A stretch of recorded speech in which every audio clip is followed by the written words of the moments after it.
Punjabi radio USA ਦੇ ਵਿਹੜੇ ਵਿੱਚ ਇਕੱਠੇ ਹੋਏ ਭੈਣੋ ਭਰਾਵੋ, ਸਾਰਿਆਂ ਨੂੰ ਬਹੁਤ ਹੀ ਸਤਿਕਾਰ ਸਹਿਤ ਸਤਿ ਸ੍ਰੀ ਅਕਾਲ। ਪੰਜਾਬੀ ਬੋਲੀ ਬਾਰੇ ਪਹਿਲੇ ਤਾਂ ਮੈਂ ਧੰਨਵਾਦ ਕਰਦਾ ਇਹਨਾਂ ਦਾ, ਪੰਜਾਬੀ ਰੇਡੀਓ USA ਦਾ, ਜਿਨ੍ਹਾਂ ਨੇ ਇਹ ਪੰਜਾਬੀ ਬੋਲੀ ਬਾਰੇ ਫਿਕਰ ਕਰਦਿਆਂ ਇਹ ਪ੍ਰੋਗਰਾਮ ਰੱਖਿਆ ਇੱਥੇ। ਪੰਜਾਬੀ ਬਾਰੇ ਸਾਨੂੰ ਹਮੇਸ਼ਾ ਹੀ ਜਿਹੜੀ ਚਿੰਤਾ ਰਹੀ ਹੈ ਅਤੇ ਰਹਿੰਦੀ ਹੈ, ਕਿਉਂਕਿ ਬਹੁਤ ਚਿਰ ਹੋ ਗਿਆ ਇਹ ਗੱਲ ਹੁੰਦੀ ਨੂੰ ਕਿ ਪੰਜਾਬੀ ਬੋਲੀ ਜਿਹੜੀ ਆ ਉਹ 20 ਸਾਲ 'ਚ ਮਰ ਜਾਣੀ, ਉਹ 50 ਸਾਲ 'ਚ ਖਤਮ ਹੋ ਜਾਣੀ ਹੈ। ਪਰ ਚਲੋ ਅਸੀਂ ਆਪਣਾ ਜ਼ੋਰ ਲਾ ਰਹੇ ਹਾਂ। ਸਾਡੀ ਸੰਸਥਾ ਇੰਡੋ US ਹੈਰੀਟੇਜ ਵੱਲੋਂ ਪਿਛਲੇ ਤਕਰੀਬਨ 2007-08 ਤੋਂ ਲੈ ਕੇ ਹੁਣ ਤੱਕ ਹਰ ਸਾਲ ਪੰਜਾਬੀ ਚੇਤਨਾ ਦਿਵਸ ਮਨਾਇਆ ਜਾਂਦਾ ਹੈ, ਜਿਹਦੇ ਵਿੱਚ ਪੰਜਾਬੀ ਬਾਰੇ ਗੱਲ ਕੀਤੀ ਜਾਂਦੀ ਹੈ ਅਤੇ ਪੰਜਾਬੀ ਬਾਰੇ ਕਵਿਤਾਵਾਂ ਅਤੇ ਹੋਰ ਗੱਲਾਂ ਕੀਤੀਆਂ ਜਾਂਦੀਆਂ। ਸੋ ਉਸ ਚੇਤਨਾ ਦਿਵਸ ਇਸੇ ਗੱਲ ਦਾ ਹੀ ਇੱਕ ਹਿੱਸਾ ਹੈ ਕਿ ਅਸੀਂ ਆਪਣੀ ਪੰਜਾਬੀ ਬੋਲੀ ਬਾਰੇ ਜਿਹੜਾ ਫਿਕਰ ਕਰਦੇ ਹਾਂ ਉਹਨੂੰ ਆਪਾਂ ਅੱਗੇ ਲੈ ਕੇ ਜਾਈਏ।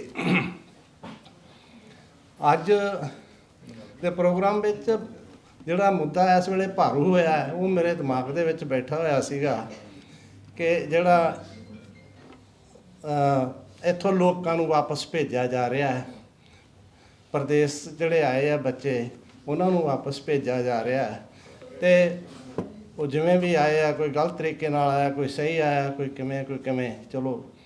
ਅਤੇ ਜਦੋਂ ਇੰਡੀਆ ਜਾਈਦਾ ਸੀ ਪਿੱਛੇ ਜੇ, ਅੱਜ ਤੋਂ ਕੋਈ 15-20 ਸਾਲ ਪਹਿਲਾਂ ਮੈਂ ਇੰਡੀਆ ਗਿਆ, ਅਤੇ ਉੱਥੇ ਜਦੋਂ ਵੀ ਜਾਈਦਾ ਸੀ ਹਰੇਕ ਵਾਰੀ ਭਤੀਜੇ ਜਾਂ ਹੋਰ ਘਰਾਂ 'ਚੋਂ ਜਾਂ ਰਿਸ਼ਤੇਦਾਰਾਂ ਦੇ ਬੱਚੇ ਉਹਨਾਂ ਨੇ ਕਹਿਣਾ ਸਾਨੂੰ ਵੀ ਅਮਰੀਕਾ ਲੈ ਚੱਲੋ।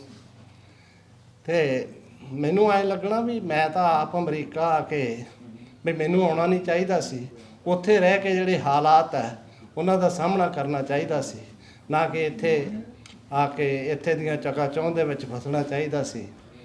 ਸੋ ਮੈਂ ਉਹਨਾਂ ਨੂੰ ਜੋ ਗੱਲਾਂ ਕਹੀਆਂ ਉਹ ਮੈਂ ਇੱਕ ਗੀਤ ਲਿਖਿਆ, ਉਹਦੇ 'ਚ ਲਿਖੀਆਂ ਹੈਗੀਆਂ ਬੱਚਿਆਂ ਉਹਨਾਂ ਨੂੰ ਜੋ ਵੀ ਮੈਂ ਕਹਿੰਦਾ ਰਿਹਾ। ਸੋ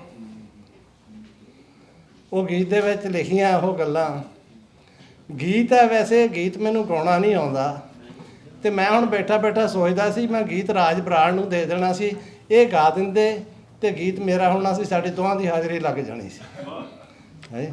ਪਰ ਉਹ ਚਲੋ ਨਹੀਂ, ਅਤੇ ਮੈਂ ਉਹਨੂੰ ਥੋੜ੍ਹਾ ਜਿਹਾ ਗੁਣਗੁਣਾ ਕੇ ਸੁਣਾਉਣ ਦੀ ਕੋਸ਼ਿਸ਼ ਕਰੂੰਗਾ। ਅਤੇ ਪਰ ਉਹ ਤੁਸੀਂ ਮੇਰੇ ਬੋਲਾਂ 'ਤੇ ਨਹੀਂ ਜਾਣਾ ਵੀ ਕਿਹੋ ਜਿਹਾ ਹਾਂਜੀ, ਤਰਜ 'ਤੇ ਨਹੀਂ ਜਾਣਾ।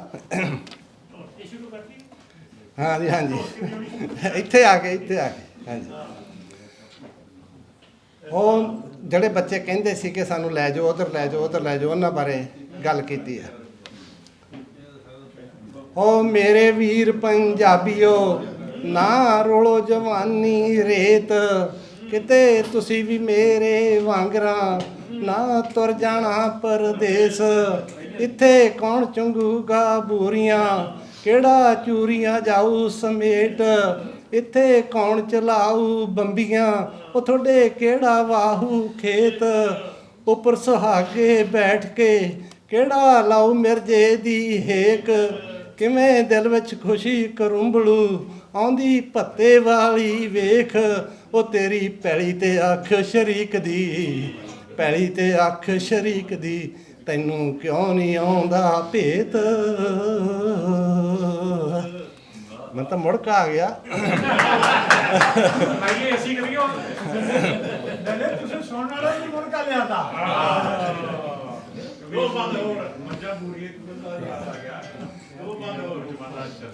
ਤੇਰਾ ਬਾਪੂ ਬੁੱਢਾ ਹੋ ਰਿਹਾ, ਖੰਘ ਜਾਣ ਨਹੀਂ ਦਿੰਦੀ ਪੇਸ਼, ਤੇਰੀ ਮਾਂ ਨੂੰ ਦਿਸਣੋਂ ਘਟ ਗਿਆ, ਨਾ ਹੋਣ ਰੋਟੀਆਂ ਸੇਕ। ਉਹ ਸੇਵਾ ਕਰਾਉਣ ਦੀ ਗੱਲ ਰਹਿ ਜੂ ਦੂਰ ਦਰੇਸ, ਤੇਰੇ ਪਿਓ ਦਾਦੇ ਵੀ ਦਿਨ ਕੱਟ ਗਏ, ਤੈਨੂੰ ਕਿਉਂ ਨਹੀਂ ਆਉਂਦੀ ਟੇਕ। ਉਹ ਤਰਸਣਗੇ ਤੈਨੂੰ ਮਿਲਣ ਨੂੰ ਬੁੱਢੇ ਹੱਡ ਦਰਵੇਸ਼, ਬਈ ਫਿਰ ਪਛਤਾਇਆ ਕੀ ਬਣੂ ਜਦ ਚਿੜੀਆਂ ਚੁਗ ਲਏ ਖੇਤ। ਉੱਥੇ ਗੋਰਿਆਂ ਦੇ ਵਿੱਚ ਰਹਿ ਕੇ ਤੇਰਾ ਹੋ ਜਾਊ ਲਹੂ ਸਫੇਦ, ਤੇਰੇ ਬੱਚਿਆਂ ਸਭ ਕੁਛ ਭੁੱਲਣਾ, ਉੱਥੇ ਰੁਲ ਜੂ ਬਾਲ ਵਰੇਸ ਉਹਨਾਂ ਗਿੱਟ ਮਿੱਟ ਬੋਲਣਾ ਤੇਰੀ ਚੱਲਣੀ ਨਹੀਂ ਕੋਈ ਪੇਸ਼ ਉਹ ਤੇਰਾ ਵਿਰਸਾ ਮਿੱਟੀ ਰੁਲ ਜਾਊ ਤੇਰੇ ਦਿਲ ਤੇ ਲੱਗੂ ਠੇਸ ਉਹ ਸਾਡੇ ਰੰਗਲੇ ਸੱਭਿਆਚਾਰ ਦੀ ਉੱਥੇ ਹੋ ਜੂ ਪੱਟੀ ਮੇਸ। ਹਾਂ ਤੁਸੀਂ ਇੰਨਾ ਕੁ ਰੌਲਾ ਪਾ ਦਿਆ ਕਰੋ।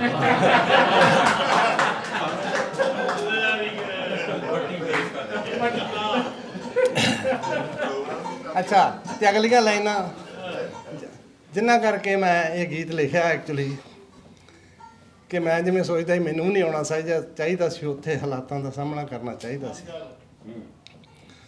ਇੱਥੇ ਪਿੱਛੇ ਤੇਰੇ ਦੇਸ਼ ਨੂੰ ਹਨ ਚੁੰਬੜੇ ਭਿਊਤ ਪਰੇਤ ਇਹ ਲੋਟੂ ਲੀਡਰ ਚੌਧਰੀ ਲੁੱਟ ਖਾ ਗਏ ਤੇਰਾ ਦੇਸ਼ ਇਹਨਾਂ ਲੋਕਾਂ ਦਾ ਪੀ ਕੇ ਹਨ ਬਹੁਤ ਵਧਾ ਲਏ ਭੇਟ ਸਾਡੇ ਪੁਰਖਾਂ ਦੀਆਂ ਕੁਰਬਾਨੀਆਂ ਤੇ ਰਹੇ ਨੇ ਰੋਟੀਆਂ ਸੇਕ ਅੰਤਾਂ ਦੀ ਲੁੱਟ ਘਸੁੱਟ ਨੂੰ ਉਹ ਦੱਸ ਕਿਹੜਾ ਲਾਊ ਬਰੇਕ ਅੱਜ ਮੁੱਲ ਆਜ਼ਾਦੀ ਮੰਗਦੀ ਸਾਹ ਚੜ ਗਿਆ ਅੱਜ ਮੁੱਲ ਆਜ਼ਾਦੀ ਮੰਗਦੀ ਤੁਸੀਂ ਕੱਟ ਦਿਓ ਕਲਾ ਕਲੇਸ਼ ਉਹ ਭਗਤ ਸਰਾਬੇ ਦਿਓ ਵਾਰਸੋ ਤੁਸੀਂ ਢਾ ਦਿਓ ਕੰਧਾਂ ਰੇਤ ਇਕੱਠੇ ਹੋ ਕੇ ਲੁੱਟ ਘਸੁੱਟ ਦਾ ਉਹ ਤੁਸੀਂ ਕਰ ਦਿਓ ਮਲੀਆ ਮੇਟ। ਬਹੁਤ ਬਹੁਤ ਧੰਨਵਾਦ।